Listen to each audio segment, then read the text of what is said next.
Okay, we are going to move on to our last item here, an update on the Compton Community College District, item 3.5. Thank you, Tom Henry, for your patience, and I will turn it over to the Chancellor.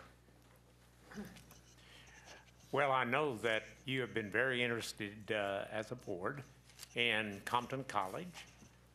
Compton College is that college which had the unfortunate distinction of losing its accreditation, which was the only public community college in California to so do in my history. I was involved in the assembly bill that was able to give a $30 million loan authored by Mervyn Dimely, and I carried the bill then when it came to the Senate. So when I came to this job, because the Chancellor's Office had responsibility for the community colleges, I then had to get involved, and I got rather deeply involved in the past few months, and we made a change in the special trustee, which is the responsibility of the Chancellor, and we were fortunate to get the services of Tom Henry. Tom Henry has some history. He had served as a special trustee in that district. He can tell you the exact dates, I can't. But I've been extremely pleased with the kind of leadership that he's given there. And I tried to keep the board informed, but I thought the best way to keep the board informed was to actually bring Tom Henry here. And here's someone who's, I have visited the campus myself, not only the time that we as a board were at El Camino College and went over there, but I also was there on occasion to speak to a community gathering. And I was intending to go down to Compton College and was scheduled to go down there, and then I mentioned to you before that I suddenly was called to jury duty. So I'm going to go down there sometime, but I keep getting really encouraging reports from Tom, and he's given you some materials, but I thought it would be great to have him here, let him give you a report, and then answer any questions you may have. So Tom, it's yours. Thank you, Chancellor Scott. President Himmelstein, members of the board, appreciate the opportunity. I did provide the board in advance two prepared documents. The first document is actually just a monthly newsletter that the CEO, Dr. Curry, provides to the educational community. I thought I'd give you a flavor of how he's engaging with the elected officials as well as the community at large. I first met Dr. Keith Curry when I was there, assigned by this board back in 2006. He was the Dean of Student Services, bright young man, actually in the doctoral program at UC Irvine at the time, and would like to share with you that he just received his doctorate from UC Irvine. So I think they're very fortunate to have him. Just very strong leadership. As his newsletter depicts, he is engaged with the community as well as elected officials. I trust him implicitly. I worked in the trench with him back in 2006. He was one of the first individuals I'd see there in the morning, one of the last to leave. Focuses on student success, and I just think he's going to provide strong leadership over the long haul there. I'd be remiss if I didn't share my appreciation with the board relative to the strong leadership of Chancellor Scott, Vice Chancellor Eric Skinner, and Assistant Vice Chancellor Fred Harris. I network with them. I hear from them weekly. During my first month and a half there, I heard from the Chancellor often, even though he was engaged with the jury duty. That's so reassuring to folks in the field, in particular when you're assigned away from your home and difficult work. And again, appreciate the leadership that Chancellor Scott is providing. They pick up the phone, somebody answers the phone. If they don't, I get a call back immediately. So wanted to share my appreciation relative to that. The second document, I thought that it would be helpful for the board, especially perhaps the new board members have been appointed since my last appointment as special trustee, to give you a historical perspective of state intervention in terms of the progressiveness of that. And so I went back, looked in the files there at Compton, looked at my own personal files, and give you a sense of the state intervention, starting with Dr. Tyler, whose focus, obviously then, and the institution was accredited at that time, was fiscal stability. Obviously, subsequent to that, they needed the emergency loan, so it was very serious, the whole fiscal stability issue, and then integrity issues that he was dealing with there. During that time, Chancellor Drummond issued the second executive order there that I referenced, and the governing board's powers and duties were suspended through that executive order. You probably are aware that that particular order was challenged in Superior Court, and the state prevailed, and then subsequently AB 318 codified that section about the board being removed from the dais and losing their legal rights, powers, and duties, and then a state trustee assuming those legal rights, powers, and duties. There's been a series of trustees, and I would submit to you, including myself, they come with different strengths and weaknesses. And I think it's important for the state to be able to handpick a particular trustee at a point in time that those skill levels are needed at that particular point in time. There are some constants relative to all of those that are engaged, and I believe that one constant is the state, obviously. One constant is the accrediting agency, ACCJC. A constant is the district. Compton Community College District is a legal entity. Compton College did disappear, but not the district. It's a legal entity. The partnership, in my opinion, and I guess if we needed any evidence, the last month was last month or two, was clear indication, they're a constant. In my opinion, the partnership is a constant, and that particular partner is a constant that it's very formidable once you start to examine the steps that are required relative to getting a new partner. And we've had a number of conversations about this, the Chancellor, myself, and others. Surely there would be an entity that would raise their hand, would want to be the partnership, be the partner. I'm not sure they realize how formidable that relationship is or how difficult. But the more troubling factor is ACCJC, the Department of Education, what is required. And we were clearly informed through a letter that the partnering district, in this case El Camino, if they would have continued with their termination letter, would have had to do what's called a teach-out. And by the way, that teach-out could have occurred at the El Camino Community College District. They would have had to submit a closure report relative to the center. In my opinion, that would have practically eliminated all the good work that's gone on down there, and there's been significant good work that's happened since 2006 relative to keeping the doors open, providing a quality education for the students of that community and adjoining communities. And the more we analyze that, the more we realize that it is important to keep the constant partnership. Obviously, if there's differences of agreement, and that's one of my charges the Chancellor has given me, to revisit the original MOU, if you will, or the agreement between the Compton Community College District and the partnering district that, quite frankly, there are some sections that are flawed. It was the best we had at the time when we put it together, but we'll take some time to sit down with President Fallow, ourselves, the staff here. We'll go through and revise that, make it more meaningful in terms of where we are in the current continuum of recovery. You will note under my section here that I have a focus relative to the maintaining a constant vigilance relative to an independent accredited college. But what I've told the community in Compton, as well as the faculty and staff, that my first priority, and I need to share it with you as well, is to keep the doors open. It was my first priority in 2006 through Chancellor Drummond to find a means to keep the doors open for students, faculty, in the community of Compton. My second priority, and it's an important one, is to move forward to an independent accredited college. However, I'm not going to allow the second priority to jeopardize the first priority. And quite frankly, I think in the last 6 months or so, there was a lack of focus relative to that first priority, and we were in great jeopardy of the doors closing. When I referenced a new partner, if we ever got to that point, I think the doors would close for 1 to 2 years relative to that process. So it was critical to me. I've been vested there. I spent 10 years or so at Compton Community College District when Randy Ward was a state administrator, and I was the CEO for the state's fiscal crisis and management assistance team.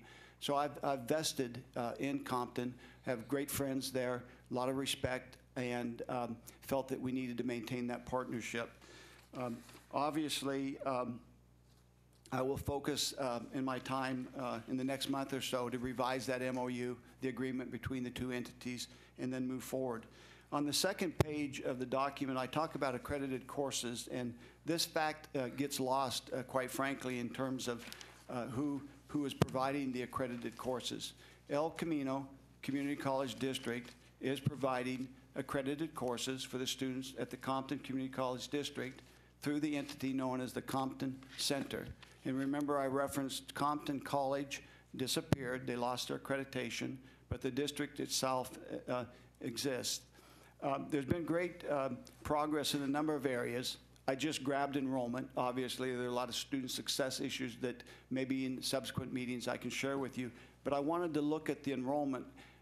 For me, when I returned in September, I had not gone back to the district for about a 4-year period.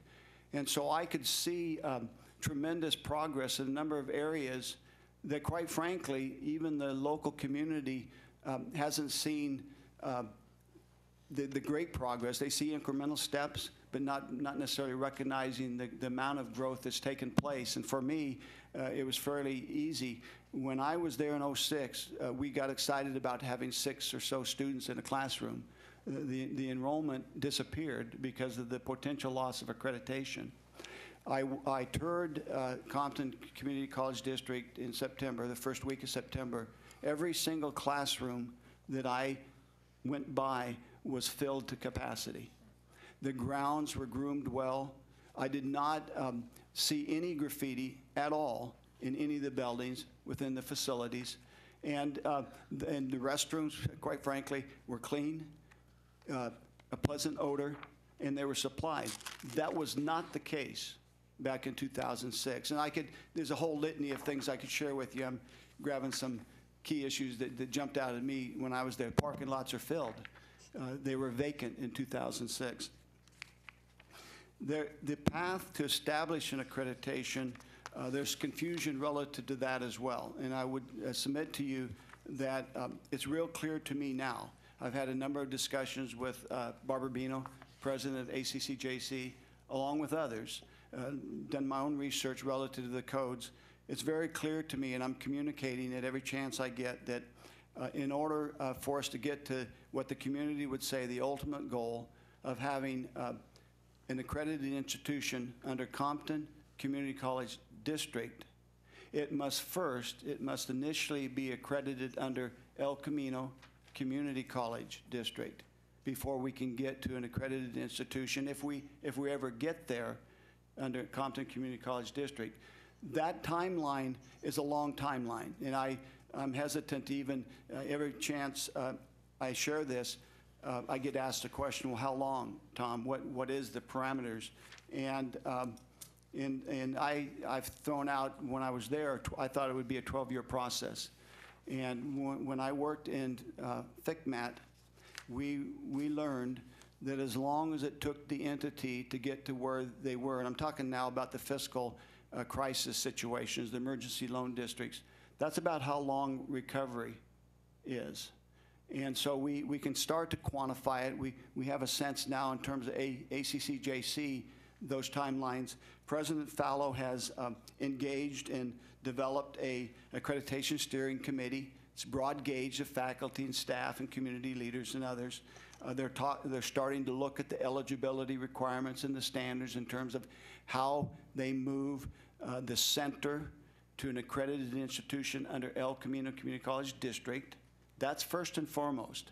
And so I don't spend, quite frankly, a lot of time and discussion relative to what do we need to do to be accredited under Compton Community College District. I want to focus first and foremost on keeping the doors open, because that was in jeopardy. And then second priority is let's get it accredited under El Camino. And then from there, we can start having a discussion relative to the timelines and what it will take to be accredited under the district. I will share with you that I feel that I was welcomed very well within the community. I meet with the board regularly, that is the elected board of Compton Community College District. I meet with the board president often, and we're in communication, whether I'm there or not, via email or cell phone. I've had a number of forums, student, faculty, and staff forums since I've been there. I've met with a number of the elected officials and will continue to do that. And I would say that they have welcomed me very well, and I've felt that it's been a genuine, and feel really good about the progress that we've made in a short amount of time. You'll see that under my current focus, obviously fiscal stability remains.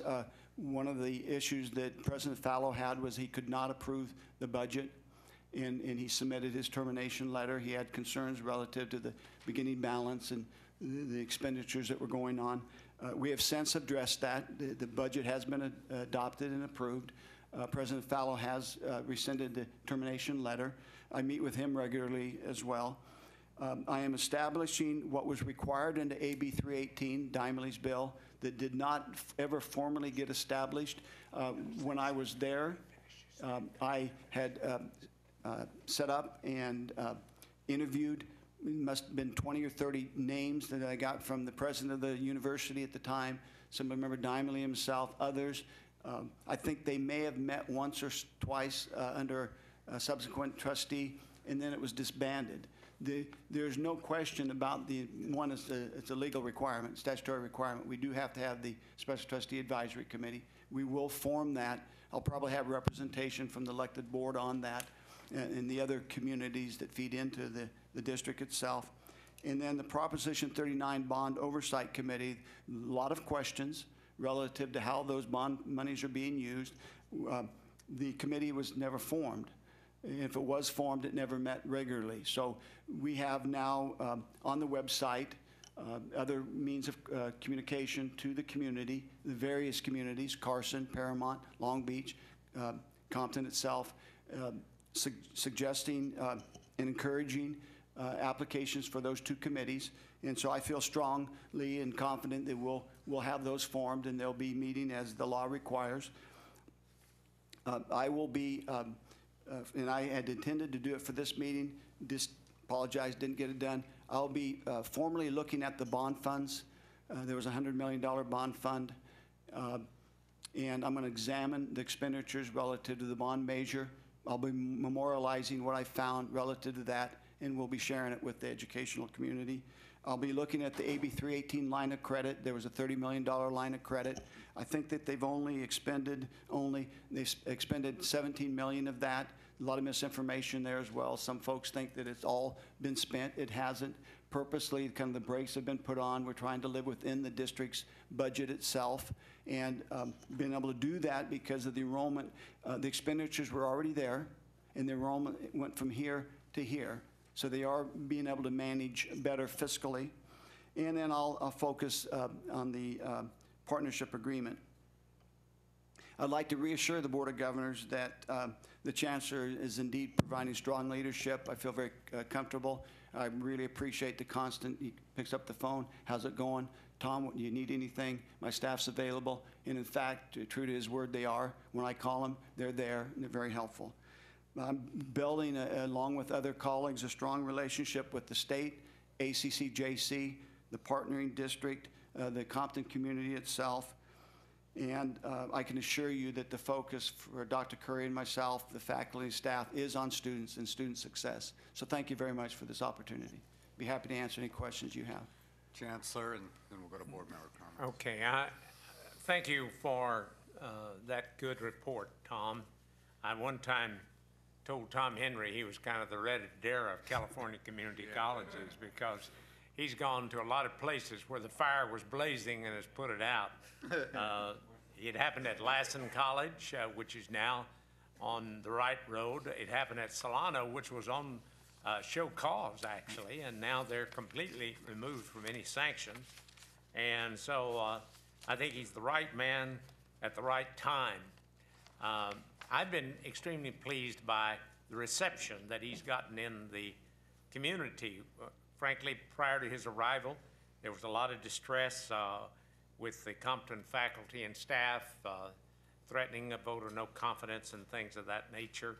And I'm really pleased that that sort of turmoil has cooled down. And he's gone into the community. And, you know, you can't please everybody, because when the accreditation was taken away from Compton Community College, and then some of the other things that happened there, they had to be bankrupt. A lot of the people in the community didn't understand that. They couldn't understand that. What happened to our college? How come it was taken away? Well, you went broke. That's what happened. And unfortunately, the Board of Trustees did not exercise good judgment. In fact, unfortunately, one of the members of the Board of Trustees actually had embezzled $1 million, and of course, he's spending his time in prison right now. But they're just, and whenever a state, whether it happens in K-12 or community colleges, if you go bankrupt and the state gives you a loan, they no longer are going to let that Board of Trustees continue to have financial control, because they already proved that they were inept in terms of handling the funds that they had. So a special trustee is required. And I am just so pleased that Tom Henry stepped up and said that I'm willing to do it. And fortunately, the relationship now between the Compton Center and El Camino College has been reestablished as on really a good, straight, steady place. So he talks about what I've done. All I've done is just got on the phone and said, when he tells me what he's doing, I just say, well, just keep doing that. That sounds right. So it hadn't been very hard for me to get on the phone. I'm pretty good at delegating, particularly if somebody's performing very well. I don't get in their way. I just step back and say, we'll keep doing it. That sounds like the right thing. And I've gotten a lot of good reports. So thank you, Tom, for stepping in and doing this. And I know this board has been, some of them were here maybe way back in 2006 when all of this started happening. But we're going to open it up to the board members and let them ask Tom questions. But I just have to express my sincere appreciation for the job that he's done thus far. Member Reed. I would like you just to share just a moment with the board regarding the issue of the library and where it stands. Oh, yeah. Thanks, Member Reed. Appreciate that question or comment. I shared with Member Reed prior to the meeting that he asked me about the LRC, and be honest with you, in 2006-07, it actually looked better to me than it looks today. But with that said, you know, there's litigation. There was litigation. The district prevailed relative to the litigation. One of the contractors, in terms of the windows that were leaking, and a lot of issues relative to the seams and faulty installation, and district prevailed. So they're utilizing those funds to reinstall new hurricane-proof, earthquake-proof, whatever, ghost-proof. They're installing new windows, bigger and better, and that's taking place. That's taking place today. And I also shared that, you know, I'm nervous about it because the winter coming on, and I asked the question about when they anticipated it being completed and even occupied, and everybody always has a date, and I had to smile because I said, that's the same month you told me 4 years ago. And so I'm pressuring. I'm putting some real pressure on getting the windows in. They're doing as we speak, trying to get additional crews. Once that occurs, then they can go back inside. There's some issues inside relative to the heating and air conditioning system, and some electrical issues. A number of mistakes were made. I'll just say that. And when Chancellor Drummond and I initially toured the building, and I didn't have a lot of background relative to architectural issues, but to me, just I say administrator, I made a list of a half a dozen things that were, you know, pretty serious things that all have been corrected, but you wonder why there were so many mistakes made over time relative to that particular building. But I'm optimistic. President Curry is optimistic. We're on the contractors and the project managers daily, and I'm not going to give you a time period because that thing keeps moving, but we're optimistic that we will we will be able to occupy it, and we will have corrected those issues that have been under question for so long. Other board member questions or comments? Member Ramos. Member Ross? Thank you for that illuminating report. This is a matter that I'm just catching up with because I'm a newer member of this board. But I just want to ask a couple of clarifying questions. This has been going on for about 7 years by my count, looking at your record. And you mentioned something about a timeline of about 12 years. Could you clarify that remark? Is that something that's based on your prior experiences in other communities, or is that something that is based on some other experience you can reference, or is that based on your assessment of what's happening in Compton? Well, initially, yes to all those questions, okay. but initially, when I first was appointed, remember that they just lost accreditation. Correct. And I started to ask individuals at the accrediting agency, what does this really mean? Well, what it really meant was that Compton College disappeared, so they lost accreditation. And I was charged with two main functions, either keeping the doors open, which we were able to do, or closing the doors and determining assets and liabilities. We kept the doors open, but we kept them open under a very unique, never been done in the country, through a partnership agreement. And so we had, as a center, so the doors are open, students are receiving degrees, they're El Camino Community College degrees. Then it begs the question, how do you move a center to an independent community college? And so we know those timelines, and that's about a 6-year process, typically. Creating a new, even if you're going to create a new college, you're looking at about a 6-year process. And so that process has started, and we're somewhere along that continuum. But then once that happens, if you're asking the question, how long is it before it could potentially be a independently accredited institution under Compton Community College District, I think those timelines would potentially start over or somewhere within that. And so I say, a 10-year, we're looking at probably a 10-year process to get, and that might even be wishful thinking, because there's some unknowns there. And why I try to focus on the more important issues are students being served in the community? Are they receiving a degree? Can they take basic skill courses, career tech? Are we transferring students? And the answer to all those questions are yes, certainly. And then secondarily to that, the community feels disenfranchised, and they feel disenfranchised because they lost their community college. And so I have always pledged that is a goal, but not before it's time. I'm not going to jeopardize that or this for that. I'm not going to jeopardize the doors being. And so in addition to that, I served a number of years at Compton Community College District that had an emergency loan, and at Oakland Unified School District that had a $100 million emergency loan. And over time, I've quantified the number of years it really took for full recovery. And in each of those 10 to 12 year period, and some a little further. And part of that has to do with how long it took the institution to get there. Okay. So Let me add something to that. Remember that this body, nor the legislature, has anything to do with accreditation. Right. Accreditation is done by an independent collection of colleges, the Western Association of Schools and Colleges. So I guess I have to go ahead and say we're at their mercy. In other words, we can't say, we could pass 10 resolutions and it wouldn't make any difference, because only the accrediting commission, and they took the draconian step of taking away the accreditation from Compton College. Now, prior to that, Mark Drummond had already gone in and taken over the academics of the college and placed a trustee there. Right. But then when they lost their accreditation, that just complicated everything. So we've got an institution that went academically bankrupt and fiscally bankrupt. So that's a pretty tough assignment. We now, fortunately, have a tremendous growth in enrollment.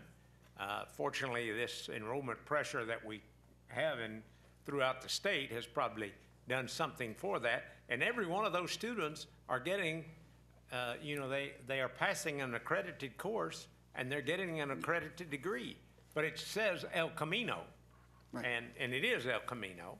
And El Camino has stepped in and put their stamp of approval on this, and so that's why the maintenance of that partnership is pretty important. It's very Excuse me for important. butting in, but I just want to clarify that to make sure that everybody understands. Yeah, and let me just clarify my question. I mean, I think that that's well taken, and that's what I'm trying to discern.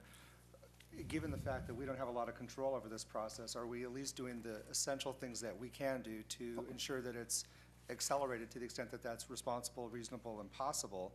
And I'm not hearing you say that there's anything about this timeframe that seems unusual in light of similar circumstances or what has been happening in that community. So now, let me get to the second point, which does deal with this question of disenfranchisement from the community. I note here with interest that whether it's by the accrediting agency's requirements or state law, I don't know, but that the Compton Center must first, as you suggest, be accredited under the El Camino Community College District before Correct. it can be reaccredited through as an independent, freestanding community college. Correct. Okay, so what I want to know about that is that a normal procedure? Is that a new procedure based on the fact that this is an unprecedented case? You, as Board of Governors, did something that has never occurred in the country. In Michigan, there was a community college that lost its accreditation and it shut down. At Compton, they lost their accreditation and the doors stayed open.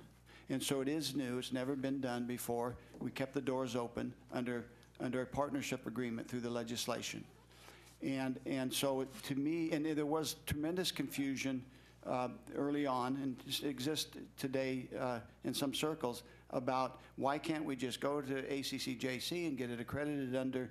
DOE has ruled on that. The Department of Education has communicated to our local ACCJC, the commission, and essentially has said, and in this, it's not like there's a cookbook. It's not like I can just pick up something, or even they can, and say, here's what we did the last time.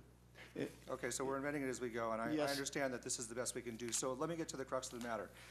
On the question of community disenfranchisement and their competence in the systems, however you're going to define it, ability to re-engage them, assuming that they proceed according to plan, is there any possibility that we can encourage El Camino Community College District to bring someone from that community onto their board so that there is representation of that community in their own governance process related to that campus? Is there some way that we can otherwise encourage that community to have a vested stake in the discussions and the decisions that are happening related to that community? Because it seems to me that that's a fundamental problem in my book. If I'm a member of that community and decisions are being made by people outside of it, I'm not saying that anything has happened in our process that is inappropriate. On the contrary, I think we're under a bad situation. We're making good progress. But I'm looking at it from the standpoint of some formalized, institutionalized way for that community to have some governance, representation, and influence within the El Camino College dispensation of their problem. You have it, but you may not like the answer. Okay. That representation is your special trustee appointed by this board, because the special trustee is the board. Your special trustee that you've appointed is the board for the community college district. Now, do I meet regularly, and does the board occasionally come to the dais, the elected board? Yes. And the answer to your question, could El Camino have a representative? No, because it's by trustee areas, and I forgot to mention, we're going through the process of a hearing for redistricting in Compton Community College District. Representatives of the Compton Community College District Board attend occasionally the El Camino Community College District But Board. they have no formal role. They have no power. They have Not no- in relationship to the center, no. And do you- And there's no way they can legally do that, because there's an El Camino Community College District, and you can't elect somebody over here in another district and have them sit on that board. Right. There's no way that And you can don't happen. live in that district. You don't come from that community. Me? Yes. No, I do not live in, I work in that district, Okay. and I do not live in that district. And remember that it gets a little complex. I represent, on behalf of the state, the district, the Compton Community College District, relative to the bonds, the facilities, contracts. It's all spelled out in the legislation and the agreement. El Camino is responsible for the center, the educational product for the students, because Compton lost its accreditation. They can't do that. Right. No way of doing that. And I respect all of that. I guess my concern in closing is that you've mentioned all the stakeholders except the community in terms of who's actually got a hand in shaping the decisions that will be made about that community's community college. And for whatever it's worth, I have a problem with that. I think that's unfortunate. It seems structural. It's not personal. But I wish we could find a better way. Nothing to say that you're doing anything wrong. I just wish we could find a better way to have that community formally involved in a decision that's going to have tremendous implications for its future. One of the things, it's important that I share this because I agree with what you've said, and we've done a couple things. First of all, Dr. Curry, I don't know if I mentioned this, was reared in Compton. He went to Compton schools. He is the CEO. That's terrific. He's the CEO on campus there, well respected. I have engaged a group called the Compton Community Concerned Citizens to Save Compton College. Meet with Marie Hollis, President Hollis, often. She's very supportive of the leadership that we're providing there, supporting of the direction we're going. The last board meeting, I had the student leadership of the campus at the dais. It was marvelous, and the elected members sit in the audience, but was very complimentary of their engagement. I obviously I met with Senator Wright most recently. We'll be meeting with Senator Price and getting their input. And so I am engaged in the community. The community does know me, and I'm engaging them the best we can. And obviously, if you came to a board meeting, you would see that the community is very much engaged. I'm talking about the Compton Community College District board meeting, which is monthly, if not more often. Very engaged community. So they're still meeting.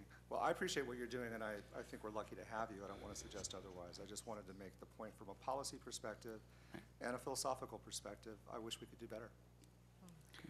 Okay, Chancellor. The only thing I guess I would respond to that, and I understand your concern, they lost their representation by fiscal and academic irresponsibility. I mean, that's, in the state will not loan you money and allow you to continue to have the fiscal control. You know, I remember when Vallejo Unified School District went broke.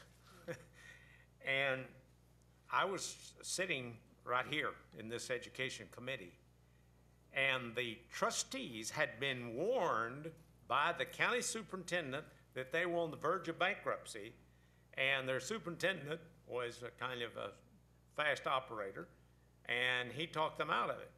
So they went broke. And I remember saying this, I did not have any sympathy for that board. I had sympathy for those students. They deserved to continue to have a school in Vallejo, but they didn't deserve any more to run that school because they had run it into the ground. And so that's the way I feel about Compton.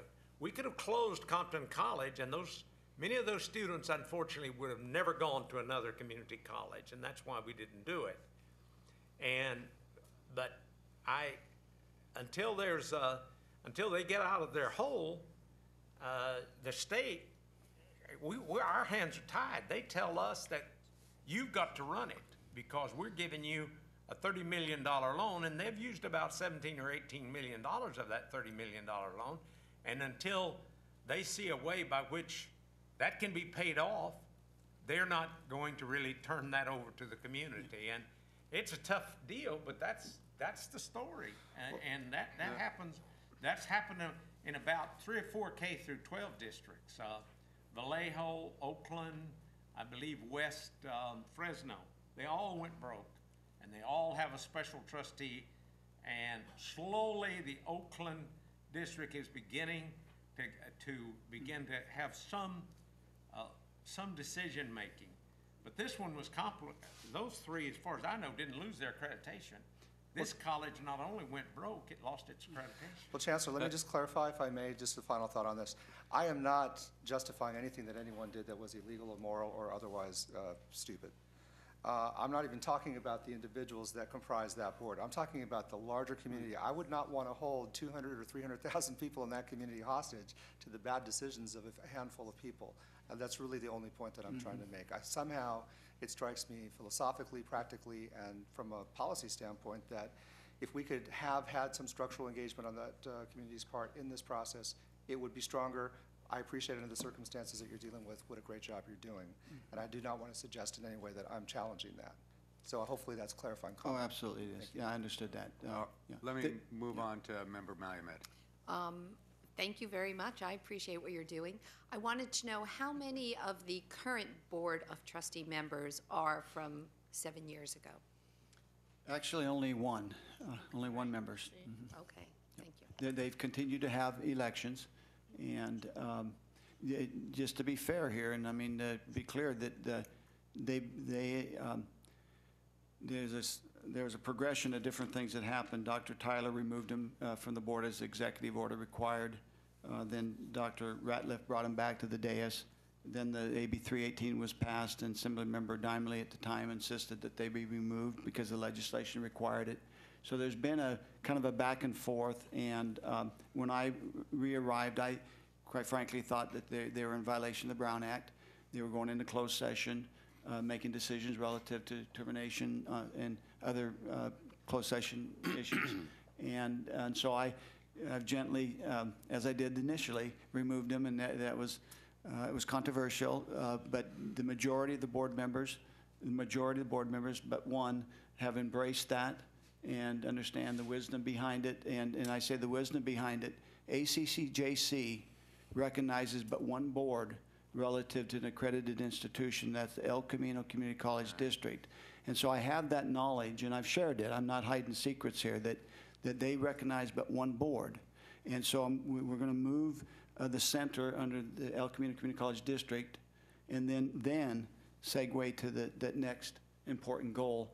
And Dr. Curry is viewed by the community at large as their bright, shining star, and he is. And so I think they respect, obviously, and they trust him well in terms of his leadership. And under the circumstances, in the circumstances, it's going remarkably well. Member Davis-Lyman. Thank you for being here, because I remember you along the way. But I want to ask you, with the sense of good faith, how has the El Camino Board involved the Compton Board? Not in a formal way, but can you cite some examples that they have extended this sense of good faith to the Compton Board, the El Camino? You know, I don't have, other than I know that Compton Community College District board members attend occasionally El Camino Community College District's board meeting. I know that occurs. I know that the president of the Compton board, Trustee Davis, President Davis, communicates with board members over at the other district, El Camino. I know that occurs. I don't have any other specific where they've had workshops together. I don't think that has occurred, and in part, and this isn't a defense. It's an explanation. I think in part they don't want to confuse the process relative to what board is legally required to move the center to that accredited institution, and that we've heard often from ACCJC that the Compton Board has no authority relative to that process. And so in part, it's a very fine line that's being walked here. And it does, you know, the emotions are high and sensitive, but the only other option we had back day one was to close the doors. Right. And that wasn't viable for that community. Thank you. Member Baca, last comment. Yeah, just very briefly.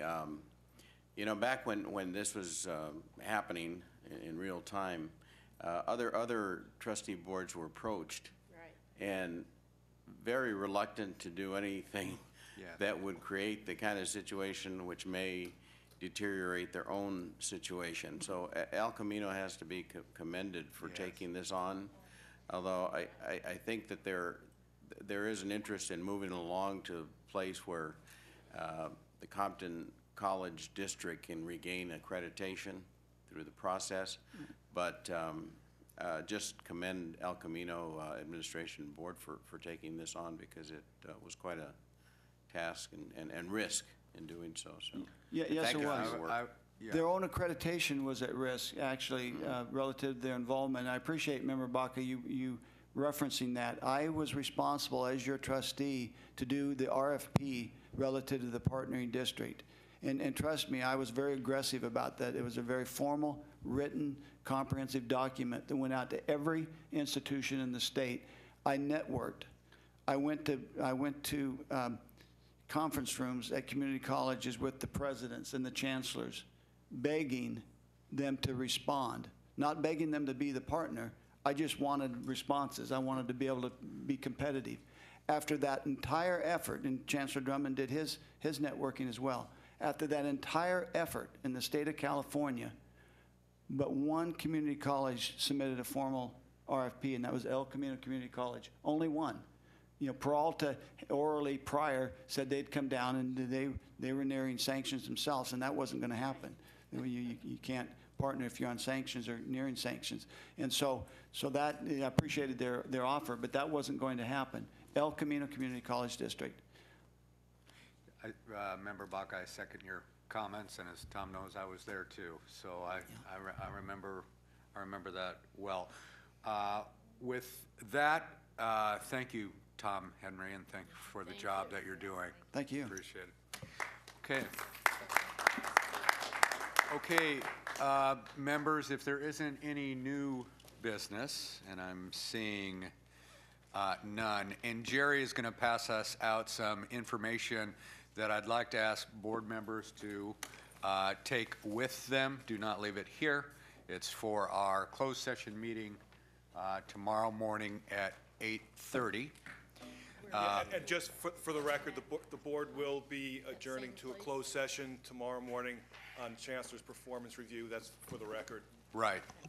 And let me, okay. I've got a disclaimer here.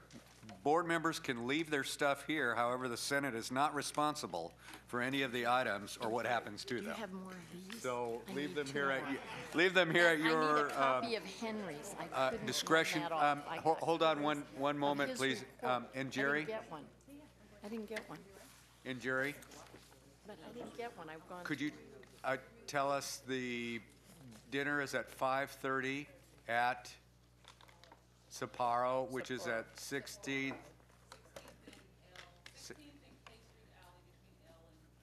Yeah, okay, so right around the corner from our 16th Ellen.